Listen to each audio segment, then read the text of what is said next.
Yeah. Globalism gets a bad rap. The help of globalism, the interconnectivity has raised more people from poverty and raised living standards, just about anything that's ever happened. But we do have a bad rap on it now. There's a lot of nationalist tendencies out there. When China came into the World Trade Organization and we left them unchecked over a multiple decade period of time, there was massive technology transfer to China from American companies. They were way better at it than we ever thought that they would be. They've replicated a lot of that technology. In fact, we pushed it forward and actually made great advances in that technology. And our smaller cities, the Midland Michigans, have been left behind. In some areas have been devastated. This is one of the things Mr. President Trump ran on successfully, was this globalism, resource allocation of human capital and capital outside of the U.S. crushed us. People were happy with that until they started to see the erosion of big jobs in lots of little towns. The middle part of America was suffering mightily from the loss of the ability of their kids to get the decent jobs after university into these industries. Welcome to Open Book. I am your host, Anthony Scaramucci, and joining us today is Andrew Liveris. He's a best-selling author.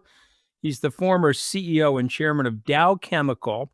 He's chair of the Brisbane 2032 Olympics. Right. Which, by the way, were you at the Sydney Olympics, Andrew? Yes. 2000? Of course you were. Yes. One of the more exciting global events. And he's a global advisor on business and policy around the world. Lots of corporate boards that you're a member of as well. A couple of different books. The first book, Leading Through Disruption, A Changemaker's Guide to the 21st Century Leadership, which I loved. And then Making It in America, The Case for Reinventing the American Economy. I wish we could drop that off everywhere. And we should probably have like an airdrop of that book, mostly around Washington, maybe that 18-acre parcel of land that surrounds the White House. But Andrew, thanks for joining me today. Pleasure. You grew up in Darwin. Yes. So Darwin, for those Americans that don't know Australia, is the north of Australia. Right. So Exactly. It's actually warmer. We like to think of the north as South. colder, but Right. in Australia, because you're on the you're down under, you're in northern Australia, and we have U.S. Marines in Darwin. You know that. You do. I know that. You do. You People, do. a lot of Americans don't know that, but we have U.S. Marines there as part of our national Yes. security umbrella to help Australia. Yes. But talk about growing up in Darwin. How do you go from Darwin to leading Dow Chemical, advising U.S. presidents, and now being the chair of the Brisbane Olympics? Like you, I'm the son of immigrants, people who were courageous, in my case, from Greece. My grandfather took the wrong ship, 4 ships from the little Greek island, found his way on a ship from Singapore, and instead of going to the south of Australia, where Melbourne and Perth and Sydney are, he went to Darwin, which was a little settlement, 3,000 people, miners' camp, really, in the north. And from there, he and then my father and his brothers built a building business, very successful. I was the first to go to university. There was no university in Darwin, so I was sent to Brisbane, Queensland, back to the Olympics, and did chemical engineering. And you ask why chemical engineering? Well, for some mutation, I was good in chemistry. Don't ask me why. And I just loved chemistry, and I did chemical engineering. And Dow hired me straight out of college in Brisbane. But the Darwin experience gave me multiculturalism, Anthony. A lot of Asian people there. Like you had the gold rush in San Francisco, we had the gold rush in Northern Australia. And so a lot of Chinese came down in the 1800s. So a lot of people from Indonesia, Malaysia, I got to mix with Asian races as friends. And I think that as a young person taught me about diversity in the real sense, that people are people, doesn't matter what they look like. And so growing up there, no TV, no modern conveniences, I think it really shaped me. And the American moment for me was JFK and the Man on the Moon.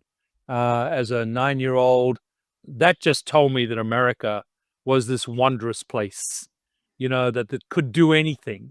And so I always wanted to come to America. And when Dow offered me the job as a 21-year-old, I jumped at it.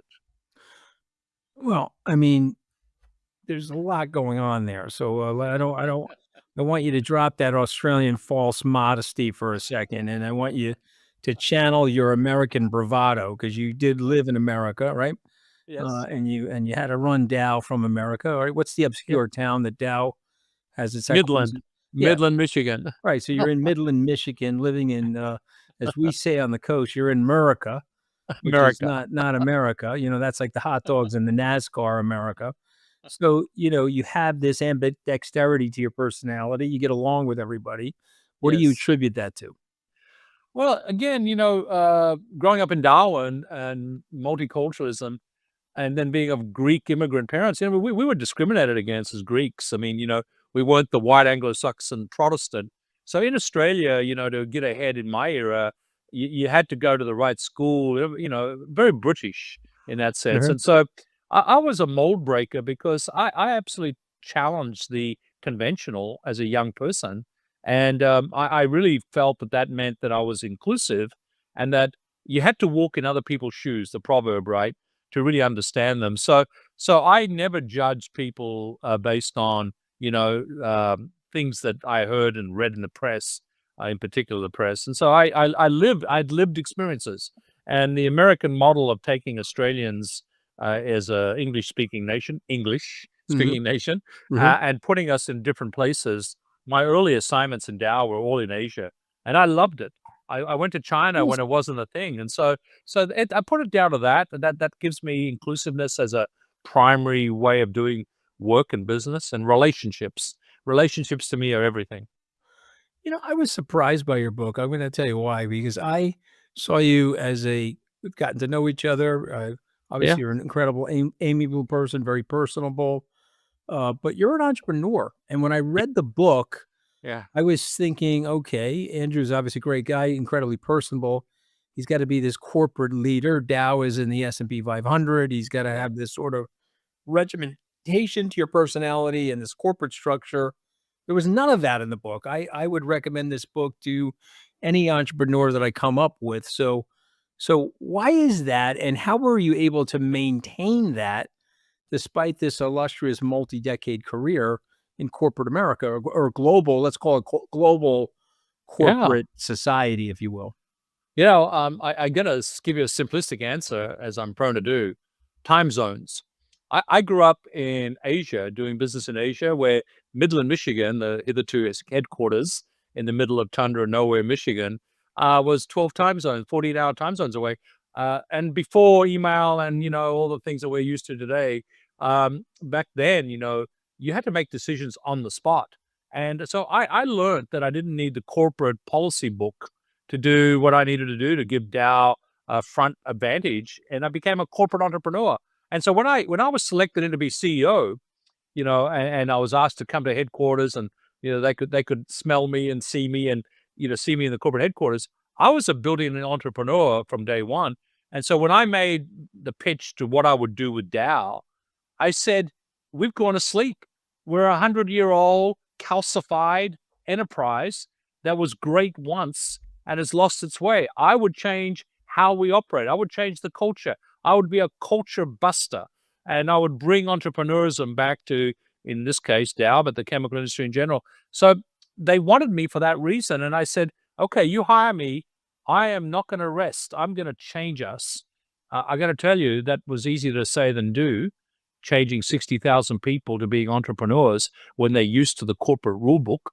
Great storied companies in America have died, okay, because they didn't do that change. Right. Well, I was given the mandate by the board to be an entrepreneur as I learned to be in Asia. And Right. that, frankly, is what I'm doing today. I'm having more fun today than I had being CEO of Dow, because now I can be an entrepreneur across a whole plethora of different places, including Well, the it's Olympics. because you married right, Liveris. Okay, you married right, and you're getting the opportunity to finally enjoy your beautiful wife. That's So the reason true. you're doing so well. But You got that this right. this is, listen, I feel I read your books in reverse order. Okay. So I read Leading Disruption first, Okay. but then I read, second book, Made in America second, or Making It in America, Make It in America, excuse me. But I felt like the first book is more relevant for 2025 in some ways. You had some prescience in this book. This book was written, correct me if I'm wrong, maybe 10 years ago, right? Yeah. 2013 or something like that. Yeah. And so what did you see in 2012 and 13 that is now so eminently relevant here in America? Yeah, look, the second book touches what the first book presented.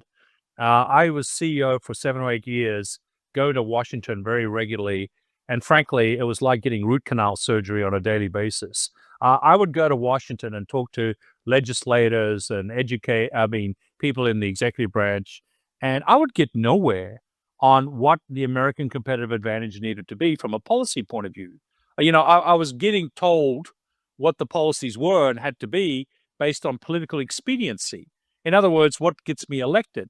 So the short-termism of government was now prevalent. We already got short-termism in finance. When we throw government on top of it, and those two bodies that made America great were calcified on policies that were relevant to the 20th century, I said for manufacturing in America, only 11% of the economy, we will lose invention. We will lose R&D. We will lose to China and other competitors who are investing in R&D for the long term, because with manufacturing gone, R&D goes. Every R&D lab is attached to a prototype manufacturing facility. That was what made me write that book. I was so frustrated. Thankfully, it got President Obama's attention. He made me co-chair of the Manufacturing Council for his 2 terms. And then to my great surprise, I got the call from President Trump when he got elected, was president-elect, second day, to come in and do the same with his administration. But your point, it's never been more relevant than now. And I could write that book again now and change very little. Because you know what? We're making great progress in digital technology and AI and all the things. But the heartland of American inventionists, materials, and the things that go into building the real economy, we've been losing and losing and losing. And so there's a lot of things going on in the world right now, including tariff protection, which I don't believe is a good thing because it's a blunt instrument, but it does have the effect of bringing back capability to the US. And not that I would go there as my lead. I'd get the right policies in place first, okay? But to do that, I've got to educate the politicians, and frankly, I've got to get a different genre of politician elected, and that's a much longer game. So the book was written with that in mind, to help the policymakers come up with competitiveness for the new America. You know, I got this wrong. Hear me out for a second. I want to get your reaction to it, and then I guess the real question is what to do now as an industrialist and someone that's Yeah. a beneficiary of our global society. So I think Yeah. globalism gets a bad rap, by the way. I think the help of globalism, the interconnectivity, has raised more people from poverty and raised living standards just about anything that's ever happened. But we do have a bad rap on it now. There's a lot of nationalist tendencies out there. But one of the things that we got wrong is when China came into the World Trade Organization and we left them unchecked over a multiple decade period of time, there was massive technology transfer to China from American companies. They were way better at it than we ever thought that they would be. They've replicated a lot of that technology. In fact, we pushed it forward and actually made great advances in that technology. And our smaller cities, the Midland Michigans, have been left behind, as you and I Yes. both know. And Yes. in some areas have been devastated. This is one of the things Mr. President Trump ran on successfully, Yes. was this globalism, this resource allocation of human capital and capital outside of the US crushed us. So number one, am I exaggerating that, or do you believe in that, or do you believe that happened? And then number two, what would you do to cure it if there is anything? Yeah, I feel like the globalist train has left the station, right? 60% of our Yeah. parts that go into a Boeing aircraft are coming from outside the US. So if you're going to put tariffs on them, you're going to hurt Boeing. But what would you say? Am I right in this 25-year assessment? Am I wrong? And if I'm right, then what do we do, Andrew?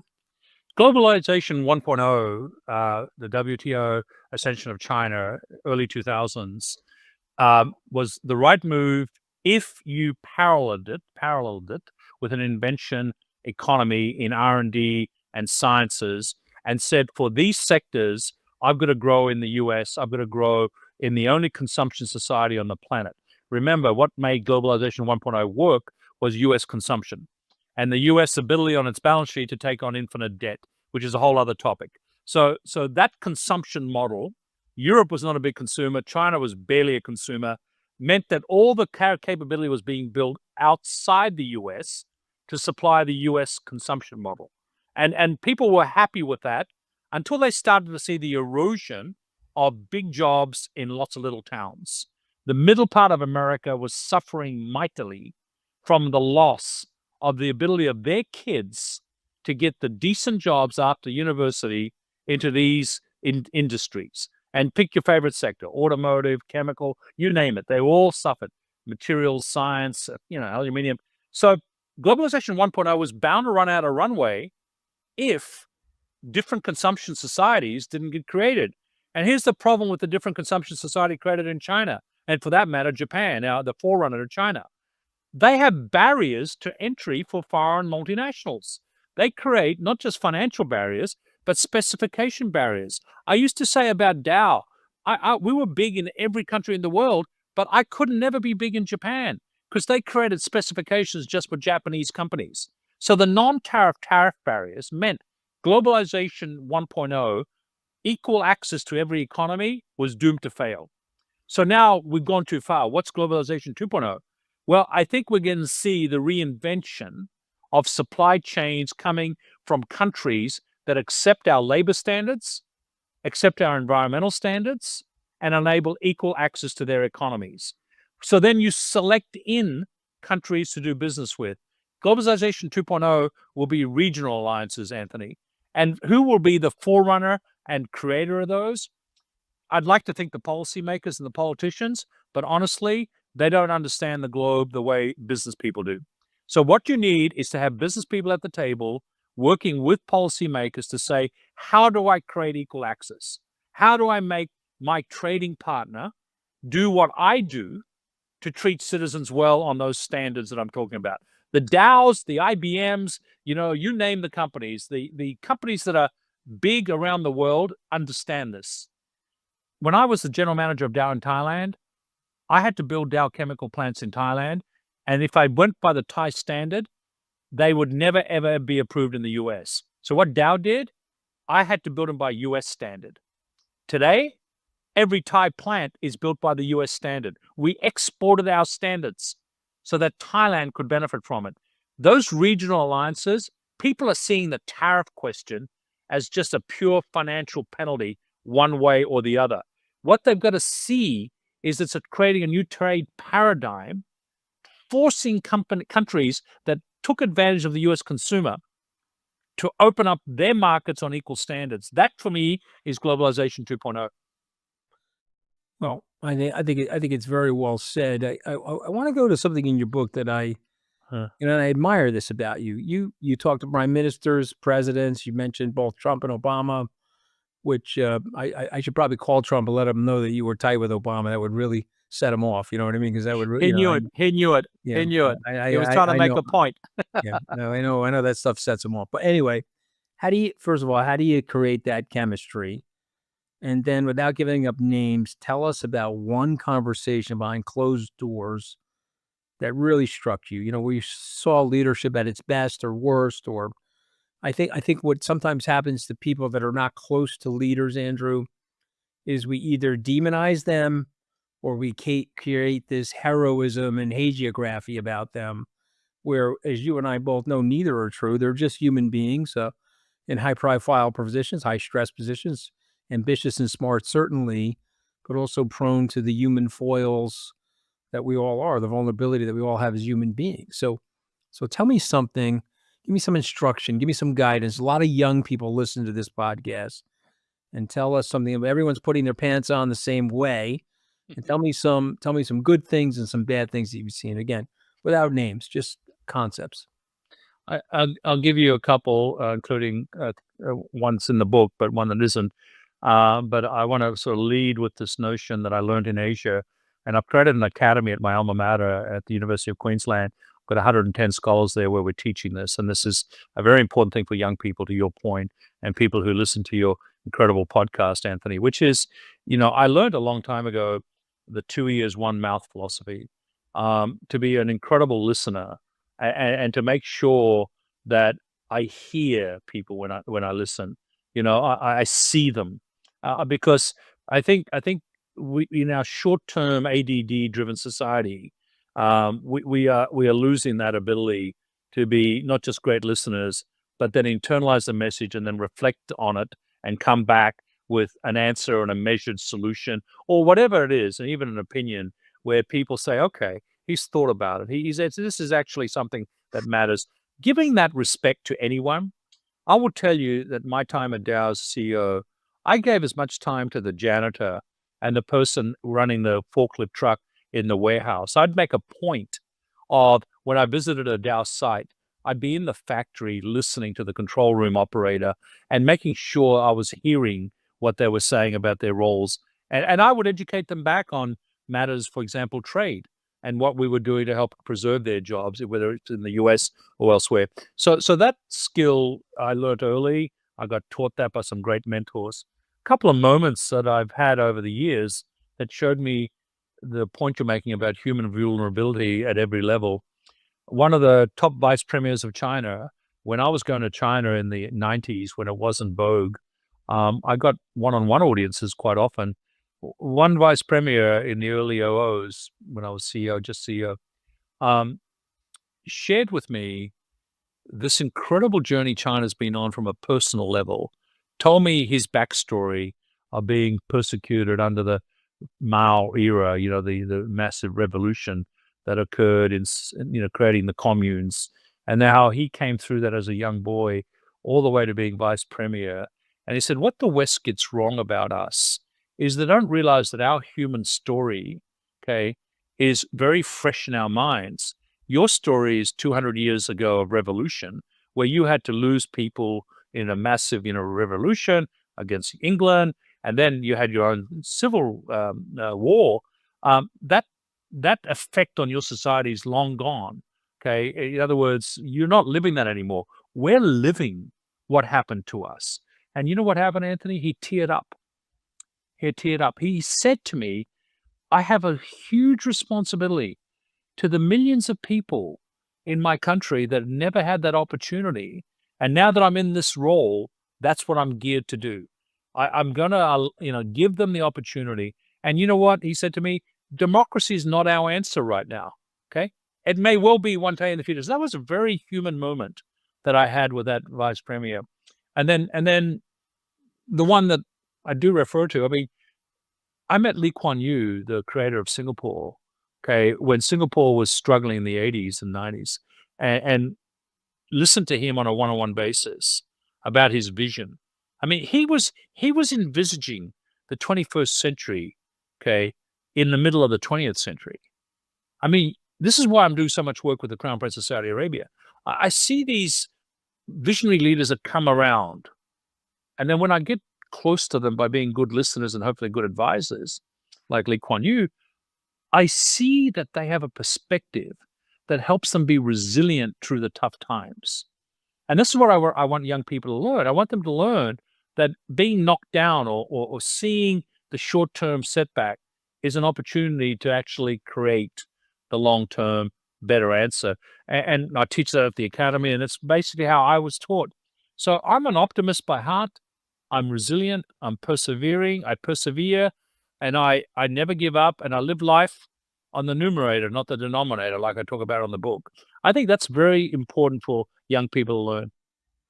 I think it's so well said. I think it's I mean, it's also important to remember the human element. I think one of the Yeah. other things that I really appreciated about both books, but particularly leading through this disruption, is the human element. It's not just measured in shareholder value, but you also put a lot of emphasis on societal impact, customer relations, customer development, and employee development. And I think that that's some old school stuff, Andrew, because that's when I got to Goldman Sachs, John Weinberg always said, put the customers first, and we'll Yeah. figure out everything else. The investment banks today are more about counterparties. You're no longer a client to them. You're just someone they're going to potentially trade off of.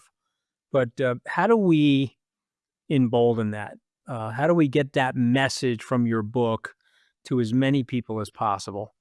Well, thank you for doing the podcast. I've done, my share of message transmission like this. But to your point, I need ambassadors I need people who believe that the long-term effect on society is what we're all here for, that the economic incentive that capitalism brings us is doable, but you do it in a way which impacts society in the positive way. So take the risk. Be the company, be the leader that puts in place the policies working with government. The regulator and the regulatee should be a partner that absolutely sets the highest standard on environment, on society, on all the things that society is caring about, digital access. Take that risk for your enterprise, take that risk for your company. So in the book, I finish with the whole last chapter on that business has to lead, but not by tell, but by show, and that by absolutely working together with government. And that also means that I need a generational change in the type of CEOs that get to the C-suite, and I need a generational change in the type of people that run for public office. So I finished the curricula of my academy saying, your first job should be to go out there and serve. Go serve in any role you wish, okay? Whether it be in government, local council, whether it be, I don't know, the people that actually do philanthropy around the world, like Teach in America and other philanthropies. I mean, go serve to be a servant leader. And so that when you come back and then do the big things you're going to do in life, or maybe all the way to CEO, maybe all the way to being a senator or a legislator, you have learned that your presence absolutely sets the context for how things get done for society by thinking about the people alongside you, not the people below you. The old command and control model of most economies doesn't work because we're serving everyone equally all at once, like that movie, and getting no result. Okay, and we're creating divisions and classes. This country, America, what a wonderful institution, a great constitution. It has got the ability to flex on the paradigms of change without changing its core values, which is why I see government as absolutely totally a transient thing. What's the long-term thing? Okay, how can you impact it fully long-term? What's the visionary? What's the Alexander Hamilton moment, to use that, okay, that this country needs? I think this is where young people need to take on the change management of that, and that's what I'm hopeful for. Meantime, my message in this book and elsewhere, the book's been well received. I'm doing as much as I can, thanks again to you today, to transmit it. Well, I mean, it's not me. I mean, you've done such a great job. I mean, this book has been a bestseller over the last 2.5 years since it was published. I guess the message is it's a common sense message. What I love about your message and I love about your realism is it's a blocking and tackling. I find that a lot of people I talk to try to overcomplicate things. When I had the opportunity to meet with Mr. Buffett many years ago, Warren Buffett, and he took me through his investment process, I walked away from it and I said, that can't be right. That's what he does? And that can't be right. And then it dawned on me, it took me about 10 years to figure it out, that the patience and the discipline and the honing of the skills is as important as IQ and All of it. getting good test scores as a chemical engineer, right? Yeah, and look, my Warren Buffett moment, which I had as well, came in the first half hour of our conversation. I would never invest in your company or your industry. Now, this is the Oracle of Omaha. This is telling me, the investor of the century, telling me my sector and my industry is not an investment proposition. Now, what did I do with that? Okay, I listened carefully to the reasons why. And he had that famous book that he'd learned everything from, right? And he turned me to page whatever it was and read to me the principles of investing. And I walked away from that. And 3 years later, when I did the Roman house deal, he invested in us. Now, again, you could take messages like the one you just talked about. The simplicity of his message hit me straight where it needed to hit me. So I believe in that. I believe, and you do too, I believe that you hit people with the simplicity of the message, and then you hope there's an audience out there that internalizes it. I think young people are looking for that, Anthony. That's exactly what they're looking for. No question. You and I are in the absolute same camp as it relates to this. I believe that you have to uh, empower people, but give them that simplistic stuff. I mentioned this to you because there's something else that you're doing which I really love. Okay, you didn't really retire; you sort of rehired yourself into different areas of life. And when I saw Mr. Buffett, this is a little embarrassing for me, but I'll share this with you. I pitched him on the idea of creating a presidential library, but an investment library in Omaha, Nebraska, where all of his writings, his teachings, book recordings, books on investing, seminars on investing, that you could turn this into a learning center for people, and it could be a legacy and monument to his work. It was about 20 years ago. He's probably 75 at the time. And he out of hand rebuked me, and he proceeded to tell me that he's just getting started, that he's 75 years young, and there's no place in his life to write a book to describe his legacy because he's just getting started. He's as fresh as a spring chicken. And that, as far as he was concerned, that he would never want to do that because that would be the big process of digging his own grave. And I want you to react to that because I see you like that. I see you as somebody who is young at heart, young in spirit, and somebody you're working incredibly hard today, probably working differently and perhaps even more invigorated. And so what lessons can we learn from that, Andrew? Yeah, look, walk the talk. I mean, I did this throughout my Dow career. I lived on the precipice. I looked over the precipice often and didn't see a black hole. I saw a bridge, and I just see the black holes all over the place now. The precipice all over the place, and I have the freedom of deploying myself to absolutely help solve these intractable problems. And I am born with the addiction of being a workaholic, and I only do hard and complex. There's something about my wiring that loves hard and complex, and the easy stuff. Plenty of people will go at that. But when I see the collision of geopolitics, digital environment, societal, I see these pressure points that are going on and colliding into big time policy discussions and big time, country discussions like tariffs and big time everything. I say to myself, I'm going to deploy myself against all of those. And you're right, I'm busier today than I was running Dow. I will then be in those enough to know enough about the content and then elevate out of them and help provide solutions of being a good advisor and a good board member and a good investor, actually. And so, I mean, one of the fun things I'm doing is I've set up a family office like you have, and I've got my two sons involved in it, and they and I'm mentoring them. And what better fun and what better legacy to your own family than that? And then to these 110 kids in this academy, I get, over 1,000 applications for that around the world already, and they want to learn this stuff. So I don't see it as retirement. I see it as, I don't know, keeping yourself relevant on the things that matter in life. And of course, you said it earlier, being a great husband, just had our 42nd wedding anniversary, being a great dad and great grandfather. Yes, yes. But I never want to be a solo something. I want to be on multiple playing fields so I can learn as much as I can. And no better example and metaphor than the Olympics, right? I mean, Mhm. we're talking Yeah, about being no on question. multiple playing fields. Mhm. No questions. Let's talk about that. I wanted to ask you about that. This is it'll be 32 years since the Sydney Olympics. Yes. It's a huge project. You've got a global impact. It's again inspiring, motivating people. There's legacy aspects of this. It's your beautiful country that you love. What do you want those games to symbolize about your philosophy and leadership?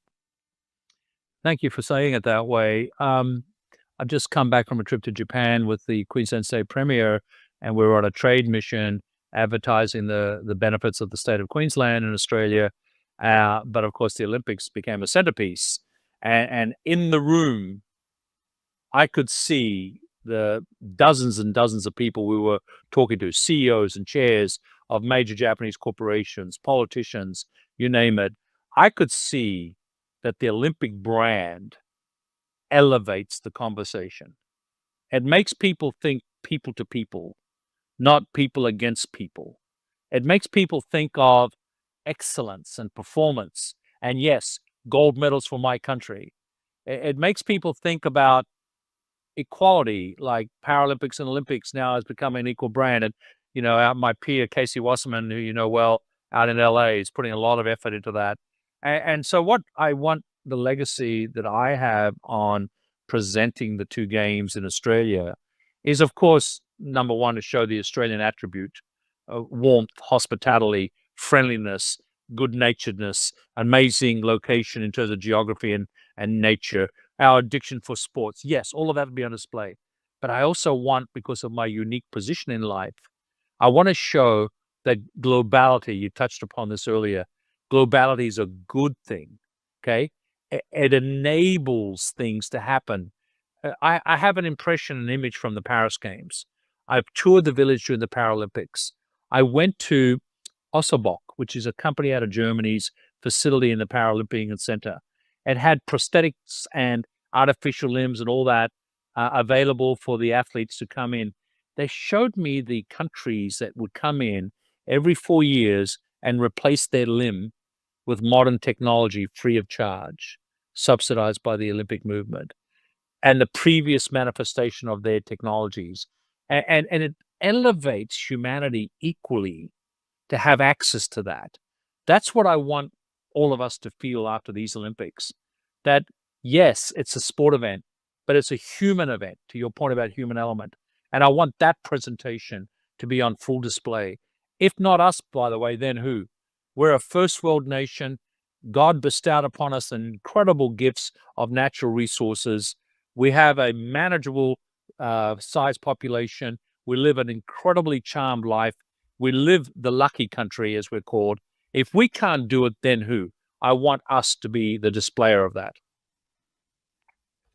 I love it. I mean, it's so well said. All right, so we're down to the point in this podcast where I picked out 5 words from your 2 books. I'm going to say the word, Andrew, then you're going to give me a 1 or 2 sentences or a word that comes to mind. Okay, you ready? Yes, Disruption. a black hole precipice, an event that looks insurmountable, that in fact needs solution. It happens all the time, though, right? Yes, Yeah, all I the mean, time. you have to be ready for it. Leadership. Leadership means being wide, not just deep, having the bandwidth of walking in other people's shoes, Legacy. impacting generations, not for your personal brand, but for their personal uplift in the human spirit. Brisbane. The little engine that could, growing up before our very eyes to be a top-tier city in the world. Resilience. Primavera and the famous boxing match, being yelled at, stay down, but nope, he didn't stay down. He was being pummeled. He got back up and soared through. I mean, it's so well said. I mean, there's nothing left for me to say, brother. Okay, I love that. Okay, yeah.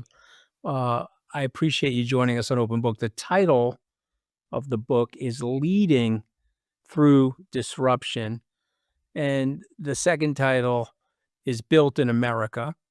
And I got to tell you, I love both books, but I'm going to tell you the Leading with Disruption should be at every business school and should be a manual for people. Thank you, And I Anthony. appreciate you joining Open Book.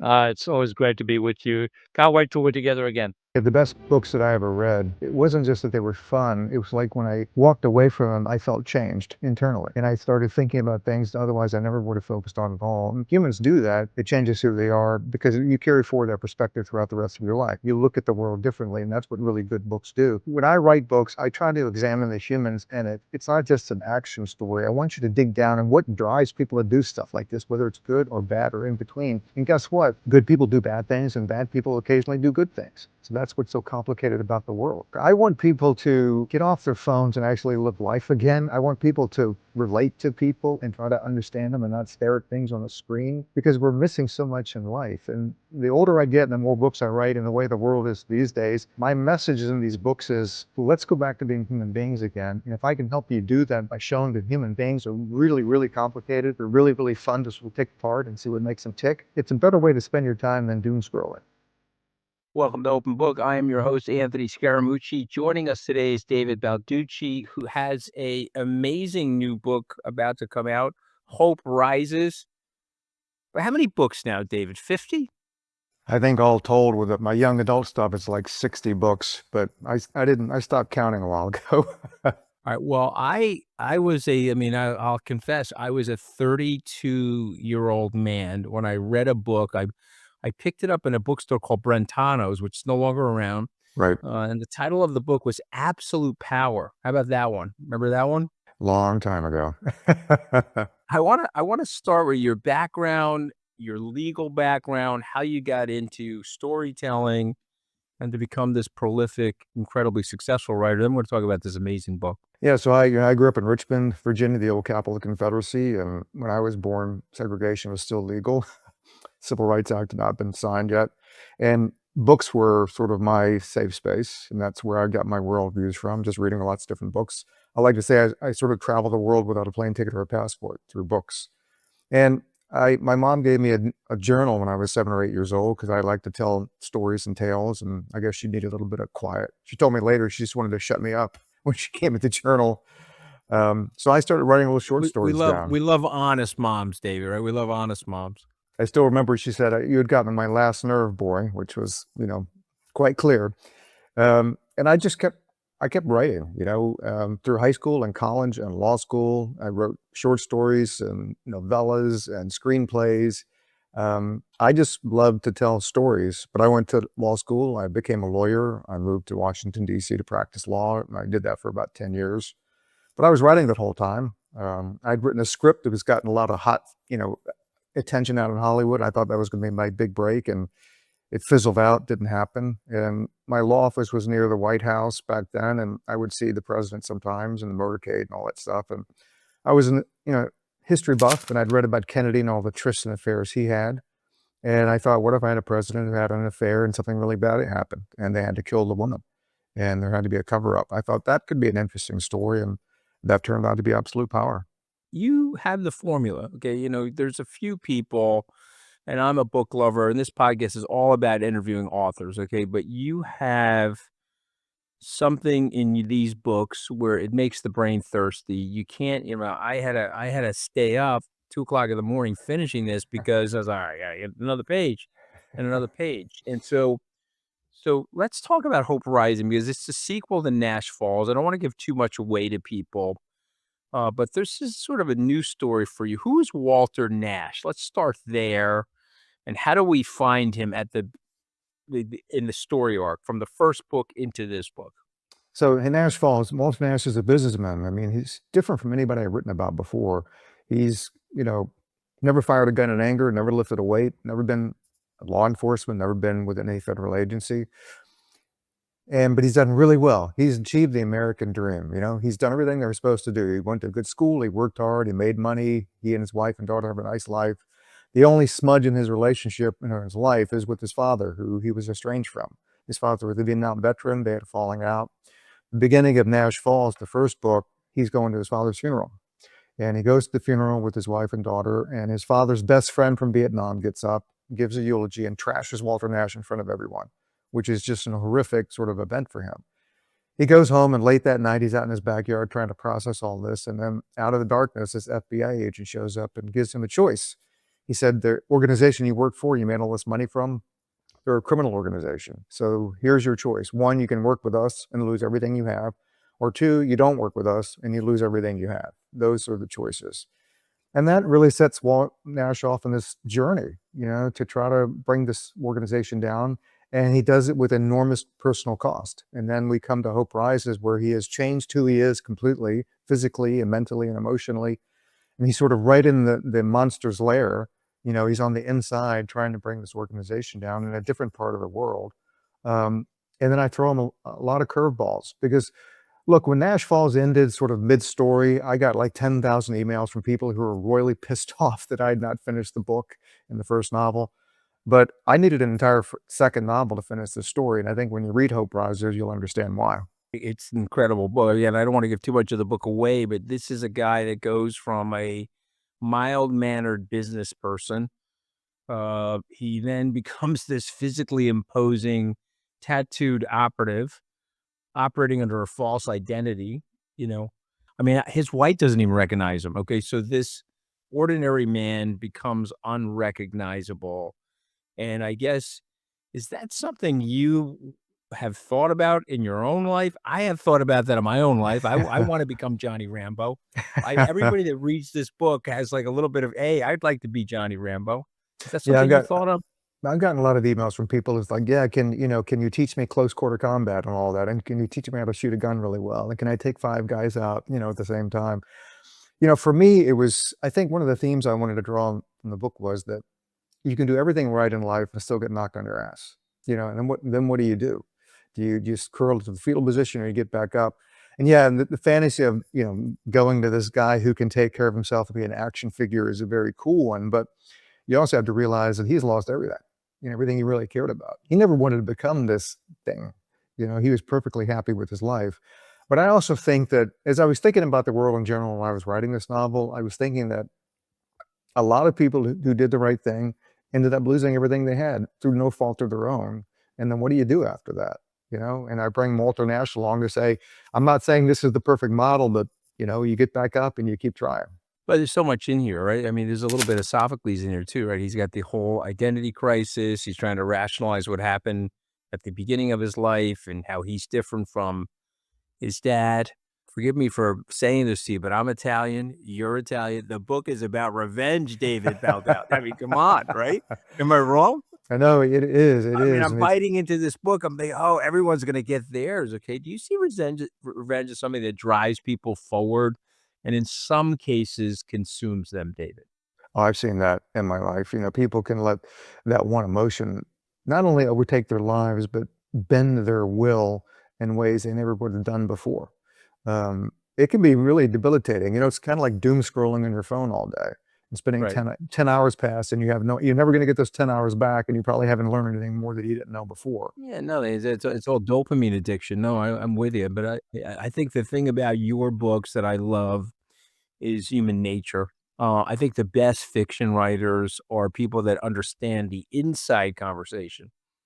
I mean, let's talk a little bit about Victoria Steers. Okay. I mean, so, we have an external presence that we're giving and everyone gets a different impression of us. But then there's also something going on internally that we're talking to ourselves all day, trying to figure out who we are and how we're going to push into the world. Tell us about her and her redemption. When you created her, did you always intend for her to be more than a villain? Or did that complexity emerge as you were writing? That complexity grew organically in the novel. Again, I thought this is going to be one book and done. But the more I got into Steers in the first novel, I was thinking, you idiot, there's untapped potential. There's opportunity to do something you haven't done before, to take a character that you built into this monster. And then instead of just having this ending where everybody could see it coming, start peeling back the layers of this monster and see how it came about. How did Frankenstein was created? And I felt that was a far more sort of impressive way to tell the story than just having, an evil person get their just due at the end of the novel. And that's really why I ended up writing the second novel, just because of her character. Look, if you create an extraordinary character, at least for me, to be fair with the reader, you have to give it extraordinary motivation. Where did this thing come from? It doesn't just happen. And so I took time to really let readers know this is where this woman came from. For better or worse, this is what created this. Thank you for tuning into Open Book. And if you haven't already, please hit the subscribe button below so that you're the first to know when our new episodes drop each week. We got a lot more coming. And now back to the show. Talk about the human emotion of knowing somebody's evil, and yet you're still drawn to them. You still have almost like an attraction to them. I mean, I feel like Nash loves and hates her at the same time, right? And this happens in our lives all the time, right? So It talk about does. that emotion if you don't mind. And what is it about human beings where we're sort of allured by that? Yeah, we love what we hate. I know. It's a fascinating element of the human mind, and it shows that we can hold two opposing elements in our mind at the same time. And Exactly. that's just humanity. I don't think AI can do that, but human beings certainly can. And that was what was so fascinating to me about Nash and Steers' relationship, because both of them, under any other circumstances, it would just put a bullet in the other one's head. But then when you take it to another level and you give it time for the characters to actually get to know each other, then all of a sudden the mind realizes there's more there than just this caricature I had in my mind for this person. And let me dig a little bit deeper. The fact is, unfortunately, these days we're in such a rush to do everything. We never dig a little bit deeper into people. We have a label, we put it on them, and that's all we think. And we never change our mind about them. But once we do, it's fascinating what you can find out. And that was really the whole point behind the Nash-Steers relationship. I wanted to show people that if you take the time to dig a little bit deeper than just the shallow end of the pool, it's amazing what you can find down there. See, this is such a good segue for my next question because of what you're saying about our society today. I find that when I'm reading your books, I'm getting a emotional kick, I'm getting a little bit of adrenaline, but I'm also getting a lesson in psychology. There's something going on in your books where you're explaining to me something about myself that I don't often examine.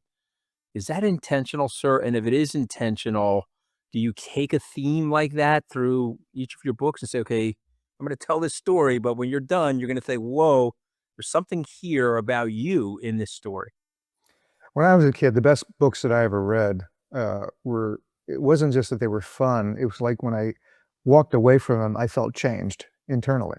And I started thinking about things that otherwise I never would have focused on at all. And when humans do that, it changes who they are because you carry forward that perspective throughout the rest of your life. You look at the world differently, and that's what really good books do. So when I write books, I try to examine the humans in it. It's not just an action story. I want you to dig down and what drives people to do stuff like this, whether it's good or bad or in between. And guess what? Good people do bad things and bad people occasionally do good things. So that's what's so complicated about the world. And I do try to do that in all my books to allow people to look. I want people to get off their phones and actually live life again. I want people to relate to people and try to understand them and not stare at things on a screen, because we're missing so much in life. And the older I get and the more books I write and the way the world is these days, my message in these books is let's go back to being human beings again. And if I can help you do that by showing that human beings are really, really complicated, but really, really fun to sort of take apart and see what makes them tick, it's a better way to spend your time than doom scrolling.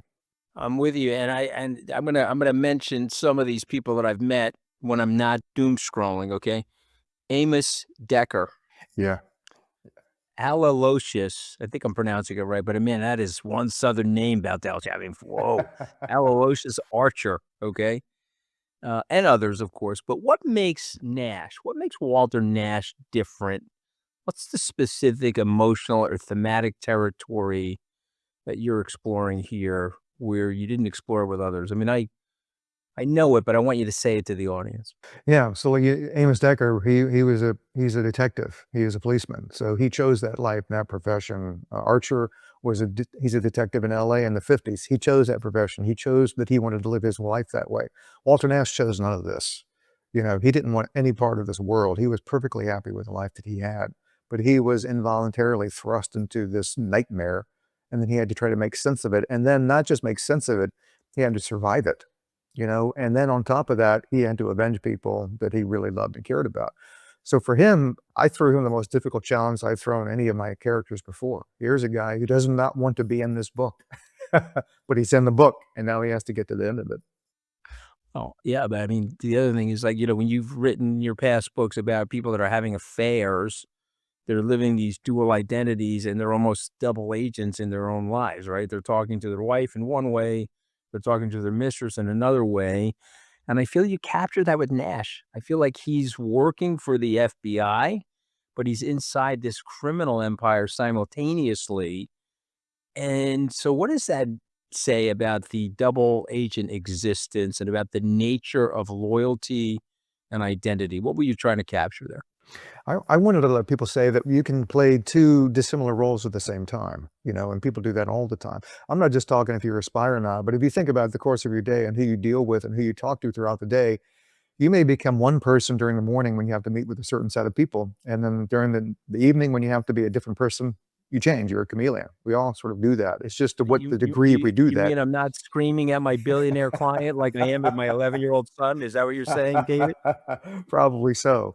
We all play those roles in life, and Nash, is playing the role of his life. The stakes couldn't be higher for him. And when I decided to put him I was trying to figure out how is he going to get to Victoria Steers and the organization to bring her down. How is that going to happen?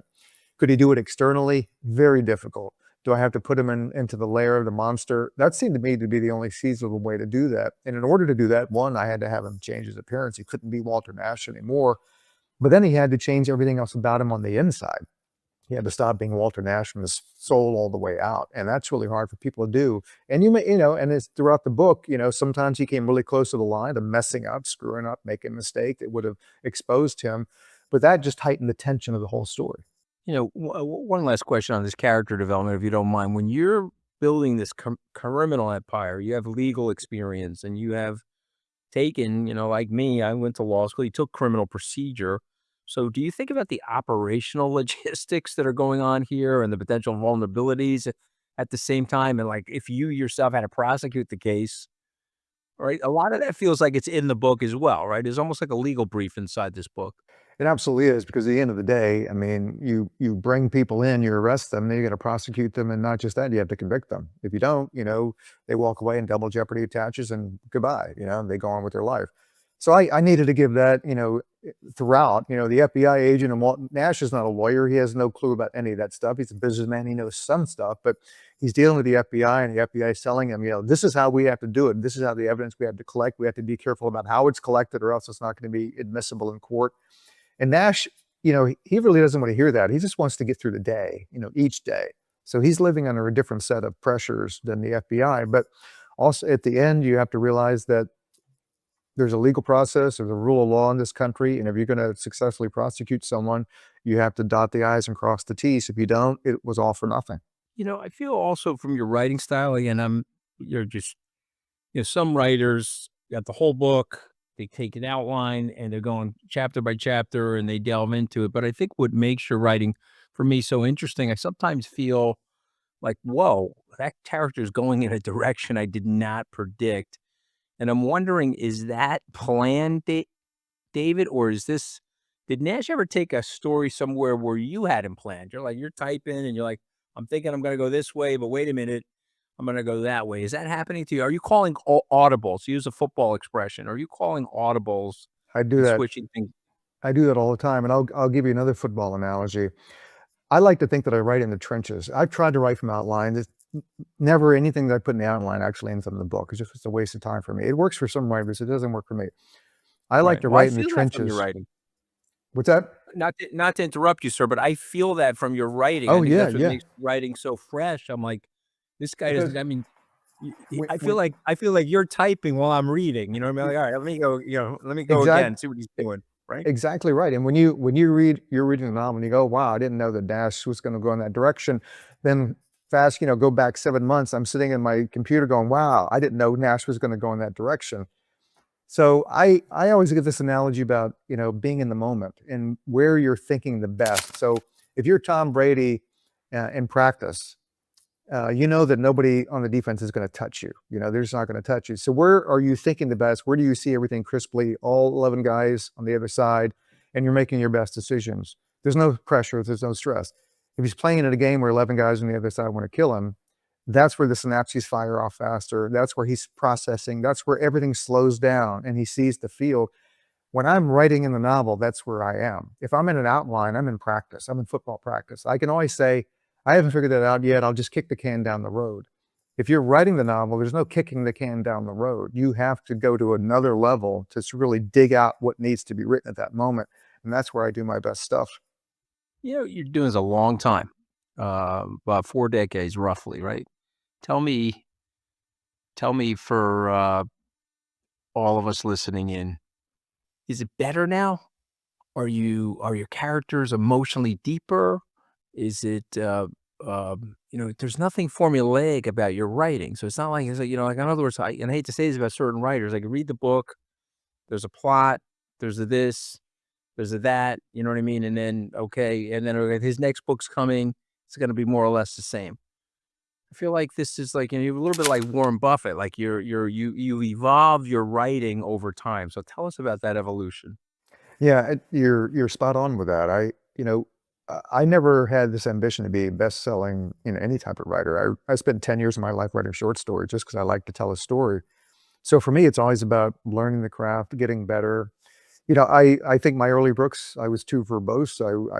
I said in 1,000 words what I should have said in 100, and now I try to say in 10 words what I used to write in 100. And that takes a lot more work, but I want my writing to be as clean and smooth as possible. I want every word to have earned its right to be in there. It's like the Gettysburg Address, the greatest political speech in American history. It's only 360 odd words long. It took Lincoln 2 minutes to say it, but every word had earned its right to be in the speech. And I think that I get my characters deeper and deeper with every book because I feel like with every novel, I'm writing my first novel and I have no idea what the hell I'm doing. And that makes me try harder. I've got this huge chip on my shoulder because I don't feel like, I know anything. But that makes you try harder. If you think you never want to ask as a writer, how did I do it last time? And then just change the names, and then the plot is the same. That's not where I want to go. And so every time I write a novel, it's like I'm writing my first novel over and over again, but I try to do it better than what I did before. I'm going to take a different approach to this question. Okay, there's something in here that's counterintuitive. Your style, what you're doing, it's very fresh, David. So let me hit it from that angle. Intentional. You're just saying, "Hey, man, I don't know." I, Or do you have I attention deficit? Do you have attention deficit like me? I mean, what is? There's something going on here.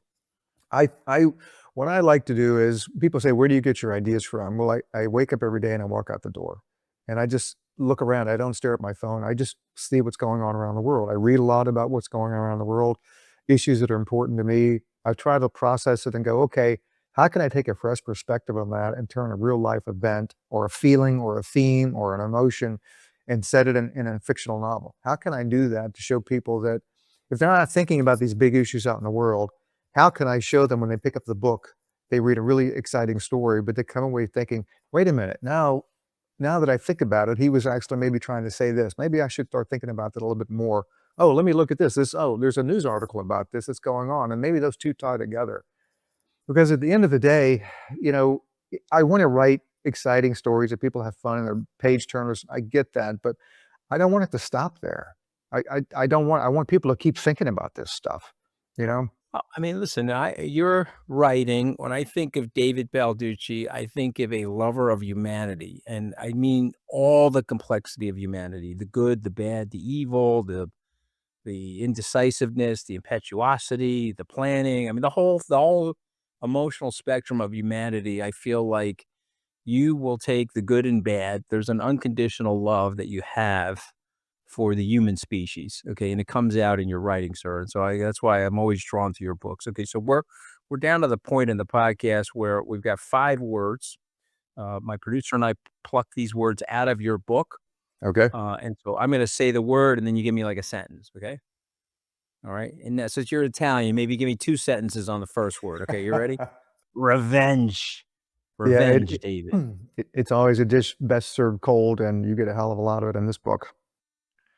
And even though we're not supposed to want it, and they tell you you're digging 2 graves, we're all locked in, right? We know that about ourselves, right? Okay, second word, Nash, which is our character here. A man who didn't want to be there, but now that he's there, he's going to get the job done. Yeah, you never know who the hero is gonna be in life, right? That's what they say in the military, right? The unexpected hero, right? Right. Okay, I say the word hope. What we all should carry in our lives. Okay, okay. Fourth word, America. A land that's still one of opportunity and a great nation. Okay. I love this country like you do. I love this country the way our grandparents loved this country, David. Okay, I'm gonna give you the last word, or I'm gonna say the last word. David Baldacci. Is it that right, Baldacci? It's How Baldacci. Baldacci, yeah. I say Baldacci. Balducci. I'm sorry, because my last name's Scaramucci. I put It's a the U in green. your name. It's the grocery store too. I take it as a compliment, Baldacci. Okay, I say David Baldacci, you say what? A guy who likes to play around with words. Well, so much more than that, sir. And also, I appreciate all the work that you do with the literacy. foundation, your charity. And I'll just mention it here. You co-founded with your wife something called Wish You Well Foundation to support literacy across America. Where can people find that charity before I let you go? They can go wishyouvellfoundation.org. You can learn all about the charity and what we do across the United States to promote reading and literacy. Look, as you know, if more people read, we'd have a better world. So we have to get more people to read. I'm with you. I'm surrounded by books all day. I put a podcast together to interview authors, and I hope I can entice you back because I know you're coming with another book, sir. I am. hope I can entice you back on our podcast. But thank you so Absolutely. much for joining us today on Open Book. Thanks a lot. Enjoyed it very much. Take care.